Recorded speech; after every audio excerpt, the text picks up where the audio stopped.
এটা আমরা আজকে আমাদের ক্যাবিনেটে অনেকগুলো গুরুত্বপূর্ণ সিদ্ধান্ত হয়েছে, যে সিদ্ধান্তগুলো আমি মনে করি বাংলার মানুষের স্বার্থে এবং জেলাগুলোর স্বার্থে সবার জানা উচিত। সেই জন্যই এটা আমি সবসময় ক্যাবিনেট মিটিংয়ের পরে আসি না, দু একটা ছোটোখাটো সিদ্ধান্ত বা বড় সিদ্ধান্ত হলে অন্য কাউকে দিয়ে বলাই, কিন্তু আজকে এসেছি দেখার হচ্ছে কারণ আছে।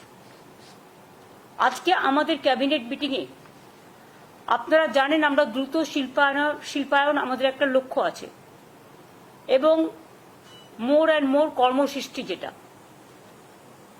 আগেও আপনারা দেখেছেন বিজিবিএস হওয়ার পরেও অনেকগুলো ইন্ডাস্ট্রি আমরা ছেড়ে দিয়েছি, তারা প্রসেসে তৈরি করছে। এছাড়াও সজ্জন জিন্দাল থেকে শুরু করে সোলার পাওয়ার থেকে শুরু করে এগুলোও আমি নিজে গিয়ে উদ্বোধন করে এসেছি। আজকে আমরা পুরুলিয়ার যে রঘুনাথপুর, যেখানে আমরা জঙ্গল সুন্দরী কর্মনগরী করেছি, এখানে রঘুনাথপুরের জঙ্গল সুন্দরী কর্মনগরী, দুর্গাপুরের মানগাপুর, বর্ধমানের পানাগড় সহ বিভিন্ন ইন্ডাস্ট্রিয়াল পার্ক যেগুলো আমাদের WBIDC তৈরি করেছেন, সেখানে 10টা ইন্ডাস্ট্রিয়াল প্লট বিভিন্ন কোম্পানিকে বরাদ্দ করার সিদ্ধান্ত নেওয়া হয়েছে। এই 10টি প্লটে মোট জমির সংখ্যা হচ্ছে 2515 একর। কোম্পানিগুলো যথেষ্ট বড় বড়। এখানে 25,000 কোটিরও বেশি বিনিয়োগ আসবে এবং প্রায় 70,000-এর ওপর মানুষ ডাইরেক্ট এবং ইনডাইরেক্ট তারও বেশি কর্মসংস্থান তৈরি করবেন। এছাড়াও এবং এগুলোর ম্যাক্সিমাম হচ্ছে স্টিল ইন্ডাস্ট্রি। স্টিল ইন্ডাস্ট্রির মধ্যে বড় বড় ইন্ডাস্ট্রি পড়ে। আরও একটা বড় কাজ আমরা করেছি, সেটা হচ্ছে আমরা West Bengal small scale industry থেকে আমরা MSME ভারতবর্ষের নাম্বার 1, এবং আমরা এখানে আজকে 15টা ইন্ডাস্ট্রিয়াল এস্টেটে মোট 43টা মাইক্রো এবং স্মল স্কেল ইন্ডাস্ট্রি করবার জন্য আজকে অ্যালট করলাম। এগুলো সবই জেলায় হবে, কয়েকশো কোটি টাকা বিনিয়োগ হবে এবং জেলায় জেলায় কর্মসংস্থানও হবে। আপনারা জানেন MSME-তে আমি আগেই বলেছি আমরা দেশের প্রধান।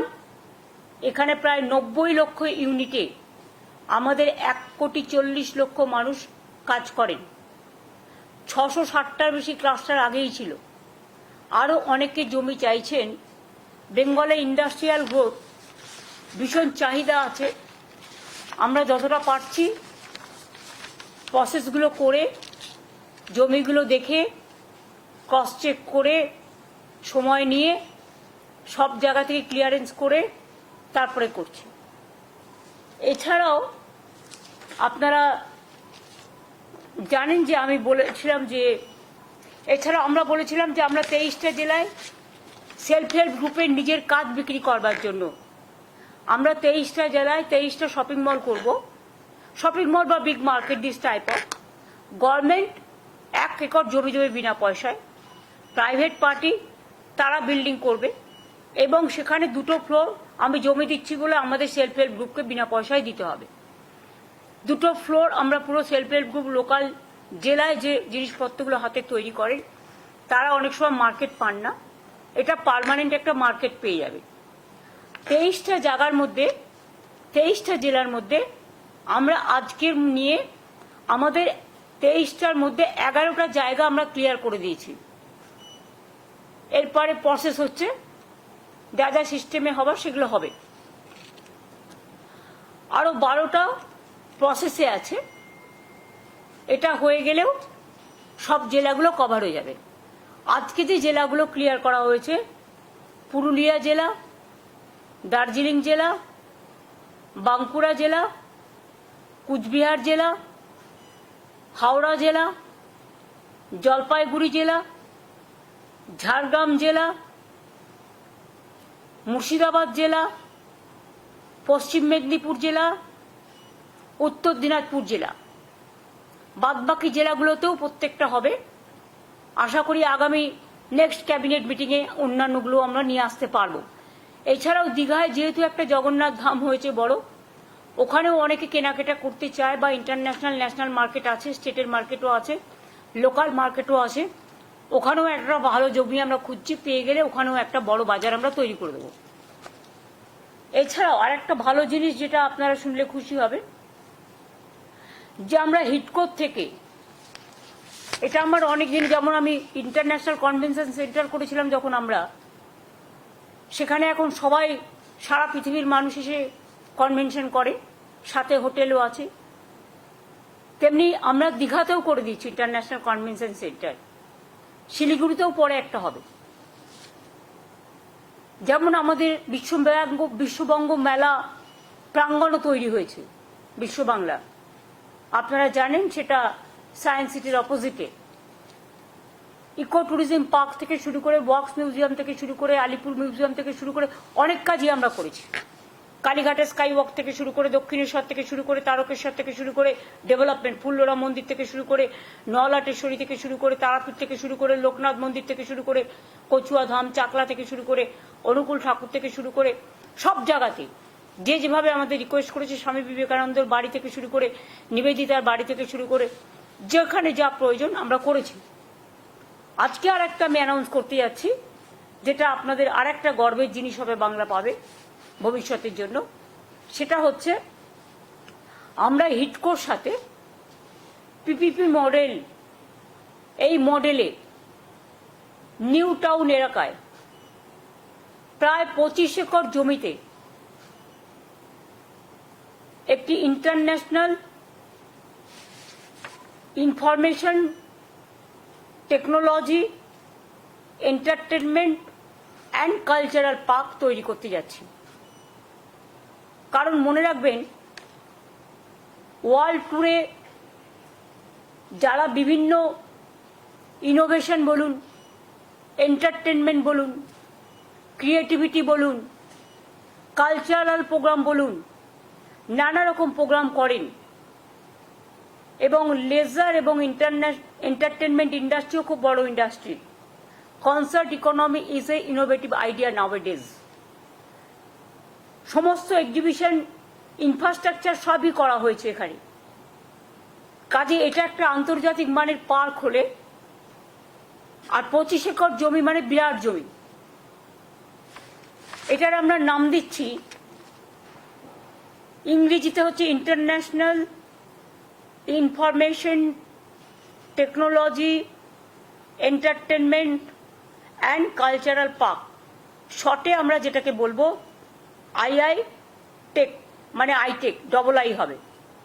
এটার শর্টে ইংরেজি নাম হচ্ছে আইটেক, যেখানে আন্তর্জাতিক মানের অনেক কালচারাল ইভেন্ট করতে ওয়ার্ল্ডের বিভিন্ন নায়ক নায়িকারাও আসেন, সারা দেশেরও আসেন। এতে আমাদের প্রচুর প্রোগ্রামও হবে, এবং এটা একটা ট্যুরিজম থেকে শুরু করে, এন্টারটেনমেন্ট থেকে শুরু করে, ইনফরমেশন থেকে শুরু করে, ইনোভেশন থেকে শুরু করে, ক্রিয়েটিভিটি থেকে শুরু করে, এই জায়গাটায় এর জন্য সম্পূর্ণ পিপিপি মডেলে জমিটা আমরা আজকে ক্লিয়ার করে দিয়েছি। 25 একর জমি, জায়গাও ঠিক হয়ে গেছে। এখন বাদ বাকি যা প্রসেস আছে টেন্ডার করার, সেগুলো করে এটা আমরা পিপিপি মডেলে করব। আর এর বাংলা নামটা হবে বিশ্ব অঙ্গন। কি মুখে হাসি নেই? আপনারা তো প্রোগ্রাম দেখতে যাবেন, কভার করতে যাবেন, শুধু কি একটা খবর দেখলে, নেগেটিভ খবর দেখালে লোকে দেখে না? এইসব বড় বড় আন্তর্জাতিক মানের প্রোগ্রাম দেখতেও লোকে ভালোবাসে।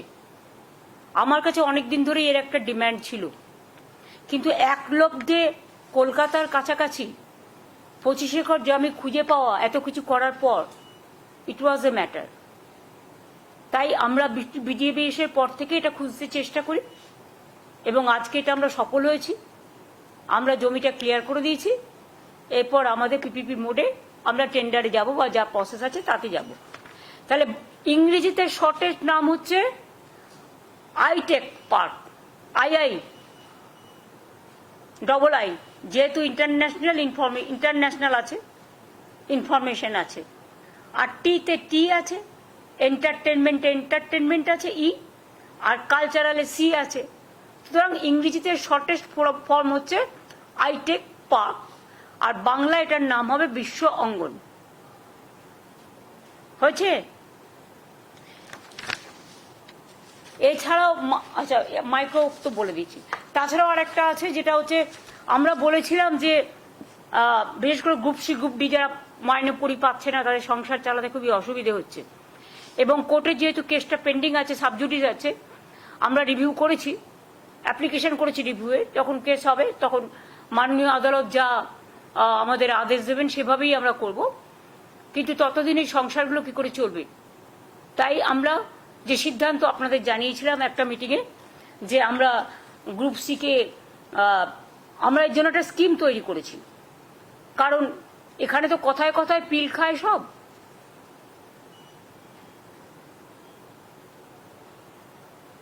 পিল খেয়ে মানুষকে কিল দেয়, বাংলায় ওয়ার্ড, আমি ইংরেজি ওয়ার্ড বলছি না। খেতে দেবার ক্ষমতা নেই, কিল মারার গোসাই, প্রবাদ। কাজে গ্রুপ সি ও ডিদের জন্য বেতন অনিবার্য পরিস্থিতিতে কোর্টের অর্ডার অনুযায়ী বন্ধ হয়ে যাওয়ায় তাদের সংসারগুলো অনেক প্রবলেমের মধ্যে আছে। তাই আজকে রাজ্য মন্ত্রিসভার অনুমতিক্রমে ওয়েস্ট বেঙ্গল লেবার ডিপার্টমেন্টের আন্ডারে West Bengal livelihood and social security interim স্কিমের নামে একটি স্কিম আমরা তৈরি করেছি। এর মাধ্যমে সিদ্ধান্ত হলো যে ওই গ্রুপ সি ও ডি কর্মচারীদের 1 এপ্রিল থেকে 2025 1 এপ্রিল থেকে মাসে যতক্ষণ পর্যন্ত কোনো সিদ্ধান্ত না হচ্ছে, যথাক্রমে গ্রুপ সি 25,000 এবং গ্রুপ ডি 20,000 টাকা করে অনুদান দেওয়া হবে। ক্লিয়ার হয়েছে? ওরা এপ্রিল থেকে মনে হয় মাইনেটা পাচ্ছিল না, আমরা 1 এপ্রিল থেকে, তার মানে ওরা এখন মের মাইনেটা পেয়ে যাবে। এখন টাকাটা, এটা আজকে যেহেতু ক্যাবিনেট হয়ে গেল, টাকাটা দেওয়া শুরু হবে। কেউ কেউ হয়তো বলবে দরকার নেই, এটা তার একান্ত স্বাধীনতা, স্বাধীন মতামত, এ ব্যাপারে আমাদের কিছু বলার নেই। বাট আমরা ভেবেছি, এবং ভেবে আজকে এই সিদ্ধান্তটা পলিসি করে নেওয়া হয়েছে। এর আগেও আপনারা জানেন যে সিএস যখন তাদের মিট করছিল তখন আমি বলেছিলাম সেটাকে আজকে থেকে কার্যকরী করা হলো। এই পর্যন্ত আমার বলা ছিল। আর আমি এর মধ্যে একবার নেক্সট উইকে উত্তরবঙ্গ যাব সফরে। আপনারা কিন্তু সফর নিয়ে উল্টোপাল্টা এখন কেউ লেখার চেষ্টা করবেন না, তার কারণ হচ্ছে আমাদের কিছু প্রোগ্রাম রেডি হয়েও আছে। আর তাছাড়া উত্তরবঙ্গেও মাঝে মাঝে আমাকে জেলাগুলোকে মিট করতে হয়, কথা বলতে হয়। সেই জন্য মাঝে আমি মুর্শিদাবাদ, মালদা গেছিলাম, কিছুদিন আগে মুর্শিদাবাদে গেছিলাম আমি। তাই নেক্সট উইকে আমার সাথে চিফ সেক্রেটারিও যাবে। আমরা উত্তরবঙ্গে 3টে প্রোগ্রাম নিয়ে যাব মেনলি। একটা হচ্ছে চেম্বার্স বা ইন্ডাস্ট্রি যারা আছে, একটা সিনার্জিক প্রোগ্রাম হবে 20 তারিখে, 20 তারিখ বেলা 4টে, এই 19 তারিখে, সরি, সোমবার। আর 20 তারিখে আমাদের প্রোগ্রাম হবে পাবলিক ডিস্ট্রিবিউশন প্রোগ্রাম। বানারহাটে হলে সবচেয়ে ভালো হতো, আলিপুরদুয়ার আর জলপাইগুড়ির মাঝখানে হতো, কিন্তু যেহেতু এখন বর্ষার দিন, এখন আপনি হেলিকপ্টার ইউজ করতেও পারবেন না, কারণ যে কোনো সময় ঝড়, জল, টর্নেডোগুলো হয় এই পরিস্থিতিতে। তাই আমরা আগে অনেকবার আমরা ওইসব জায়গায় প্রোগ্রাম করেছি, কিন্তু আমরা ওদলাবাড়িতে কখনো করিনি। তাই বানারহাট থেকে ওদলাবাড়িটা খুব কাছে হবে আলিপুরদুয়ার জেলা থেকে, এবং ওদলাবাড়িতেও জলপাইগুড়ি জেলার মধ্যেই পড়ছে। পাবলিক ডিস্ট্রিবিউশন একটা প্রোগ্রাম করবো 20 তারিখে। আর 21 তারিখে আমরা একটা নর্থ বেঙ্গলে উত্তরকন্যায় আমরা একটা, বিশেষ করে উত্তরবঙ্গের 6টা জেলা নিয়ে, 6টা কেন, এখন তো হচ্ছে তোমার দার্জিলিং কালিম্পংকে নিয়ে 8টা হয়ে যাবে, তাই তো? দার্জিলিং তো আলাদা জেলা হয়ে গেছে, কালিম্পং আলাদা জেলা হয়ে গেছে। তাহলে কুচবিহার, জলপাইগুড়ি, আলিপুরদুয়ার, দার্জিলিং কালিম্পংয়ের পক্ষে থেকে জিটিএ থাকবে, জিটিএ চেয়ারম্যান এবং সেক্রেটারি থাকবে, আর উত্তর দিনাজপুর, দক্ষিণ দিনাজপুর এবং মালদা আমরা ভার্চুয়ালি করব, কারণ এই সময়টা সবার এলাকা ছেড়ে আসাটা ঠিক নয়। শিলিগুড়ি থেকে কুচবিহার বা আলিপুরদুয়ার বা জলপাইগুড়ি 2-2.5 ঘন্টার মধ্যে পৌঁছে যাওয়া যাবে। উত্তরকোনা তো জলপাইগুড়ির মধ্যেই, শিলিগুড়িও কাছে। আর শুধু আলিপুরদুয়ারটা, কুচবিহারটাও এখন 2 ঘন্টার মধ্যে পৌঁছে যাওয়া যায়, কারণ হাসিমারার ওখান দিয়ে রাস্তা আছে, আলিপুরদুয়ারের ওখান দিয়ে রাস্তা আছে, কাছাকাছি হয়ে যায়। এখন রাস্তা ভালো করে দেওয়া হয়েছে। আর আলিপুরদুয়ার তো ন্যাচারালি ওখান থেকে খুব একটা বেশি দূর পড়ে না, কাজেই ওখানকার যারা রিপ্রেজেন্টেটিভ তাদের জানানো হবে। এটা অ্যাডমিনিস্ট্রেটিভ রিভিউ মিটিং মাঝে মাঝে আমরা করি, তাই এটা হবে। কাজে 3 দিনের প্রোগ্রাম আপনাদের আমি বললাম। 22 তারিখে আমরা ফিরে আসবো, কারণ আমার এখানে কাজ আছে। এই পর্যন্ত। বাদ বাকি ন্যাচারালি আপনারা অনেকেই বলছেন আমফানের মতো সাইক্লোন হতে পারে, এটা হতে পারে, ওটা হতে পারে, বাট সবটাই ঠিক নয়। আবার প্রাকৃতিক দুর্যোগ তো আমাদের হাতেও নেই, কাজেই সব জায়গাটাই নজর রাখতে হয়। তাছাড়াও আমাদের কালকে একজনকে বর্ডার থেকে তুলে নিয়ে যাওয়া হয়েছে।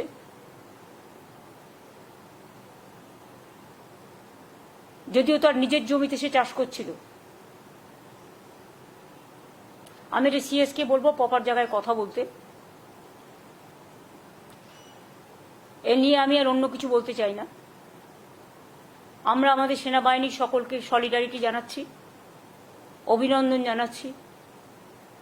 যে শহীদরা প্রাণ দিয়েছেন, এটা আমরা ক্যাবিনেটেও বলেছি, আলোচনা আমরা রেজুলেশন নিয়েছি, এবং যারা শহীদ হয়েছেন তাদের সকল পরিবারকে আমরা শ্রদ্ধার্ঘ্য নিবেদন করে শহীদ তর্পণের জন্য আমরা প্রস্তাবও নিয়েছি, শহীদদের শ্রদ্ধা জানিয়ে। এই পর্যন্ত। যুদ্ধ নিয়ে কোনো কোশ্চেন করবেন না, অন্য কিছু করবেন, বলুন। दीदी, बीएसएफ का जो जवान है बंगाल के हुगली डिस्ट्रिक्ट से, वो वापस आए हैं पाकिस्तान की कस्टडी से। आपने भी काफी बार बात की थी उनके परिवार वालों के साथ, क्या कहेंगे इस पर? देखिए, पूनम साहू जो हमारा बीएसएफ का जवान है, उसको बॉर्डर से ले गया था पाकिस्तान ने, जब हमारा ये पहलगांव का बाद जो शुरू हुआ था। तो उसको बीबी का साथ, रजनी का साथ मेरे को 3-4 दफे बात हुआ, और हम लोग भी हमारा ओर से बहुत सारे कोशिश किया है। हमारा डीजी पुलिस भी और बीएसएफ का डीजी का साथ कंटिन्यूअस हम लोग टच में थे। तो मैंने परसों उनको बता दिया था, रजनी को, कि आपका हस्बैंड तबीयत ठीक है, अच्छा है, सुस्त है, लेकिन उसको जो मॉडलिटीज ऑफ ऑपरेंडी जो करना है रिलीज करने के लिए, उसको लिए थोड़ा टाइम वो लोग मांगा है। और परसों जो मीटिंग था, वो मीटिंग में ही मैं ये बात को रखने के लिए रिक्वेस्ट किया था। तो वो लोगों ने बात भी किया, और कल भी वो लोगों को बात हुआ। इसको ऑपरेंडी क्या होगा, इसके लिए तो प्रोसेस होता ही है, इसको तो टाइम देना चाहिए। तो आज सुबह में रिलीज हो गया, मैंने बहुत खुश हूँ, उसका परिवार भी खुश है, देशवासी भी खुश है। हमारा और भी अगर कोई रहे वो भी वापस आए, हम चाहते हैं। जब ऐसा कुछ होता है तो इसमें इसका सिस्टम ही है, वापस देते हैं, वापस लेते हैं।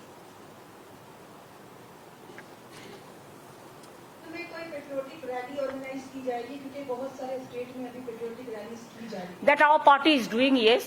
Saturday and Sunday from 3 o'clock to 5 o'clock. They will do.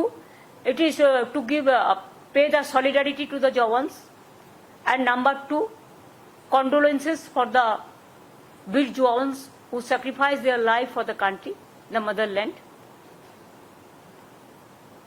उसका परिवार कोई है तो उसको घर में जाके भी उसको श्रद्धांजलि निवेदन करेंगे।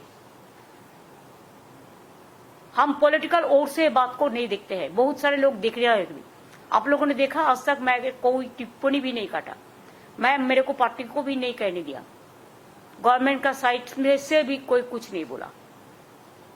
लेकिन देश को, जवान को श्रद्धांजलि, और जो सैक्रिफाइस किया है देश के लिए, जिंदगी चला गया, उसको तो श्रद्धांजलि देना हमारा कर्तव्य है। শহীদ বীরদের সম্মান জানিয়ে এবং সেনাবাহিনী যারা লড়াই করেছেন সেনাবাহিনীকে সম্মান জানিয়ে আমাদের দলের পক্ষ থেকে 3টে থেকে 5টা পর্যন্ত শনিবার এবং রবিবার সব ব্লকে কলকাতার প্রত্যেকটা ওয়ার্ড সহ আরবান এরিয়ার সব ওয়ার্ড সহ গ্রামাঞ্চল সহ সব জায়গাতেই সম্মান জানানো হবে। বর্ডার থেকে যে তুলে নিয়ে যাওয়ার ঘটনাটা বলে বাড়ির লোক প্রচন্ডই চিন্তিত। প্লিজ এটা নিয়ে আমি কিছু বলবো না, এটা গভর্নমেন্ট টু গভর্নমেন্ট কথা বলবো, ঠিক আছে? এটা মধ্যে আপনারা ঢুকতে যাবেন না। দেয়ার আর সাম প্রোটোকল, দেয়ার আর সাম ডিপ্লোম্যাটিক ইস্যু। এটা বেটার যত আপনারা এটা নিয়ে কন্ট্রোভার্সি ক্রিয়েট না করেন, এটাতে আশা করি আপনাদের টিআরপি বাড়বে না। শান্ত থেকেও সংযত থেকেও অনেক কাজ করা যায়। আমাদের কাজ হচ্ছে কি করে আমরা তাকে ফিরিয়ে আনতে পারি। আর যারা ধরিয়েছে তাদের তো আমি চিহ্নিত করেছি, তারা কারা? ঘরের শত্রু বিভীষণ, আর কিছু বললাম না। শুনুন, কে দেশি আর কে বিদেশি এটা চিহ্নিত করার অধিকার কোনো পার্টির নেই। আর তার যদি নাই থাকতো তাহলে সে জমিতে চাষ করছে কি করে? তার নিজের জমির থেকে তো তুলে নিয়ে গেছে।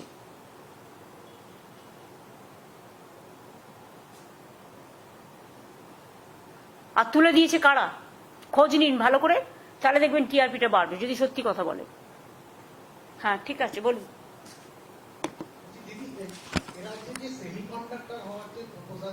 সেগুলো already on process, already on process. Ukraine ইয়েছে আপনারা জানেন 2টো প্রপোজাল ছিল এবং that is already on process.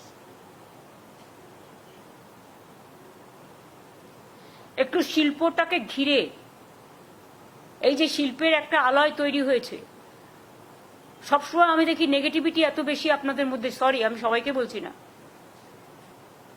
কিন্তু মানুষ কখনো কখনো পজিটিভিটিটাও চায়। পজিটিভ খবরগুলো তো দেওয়ার চেষ্টা করুন। যা বলে দেবে তাই করতে হবে, আর অন্য কারোর কথার কোনো দাম নেই। Thank you so much.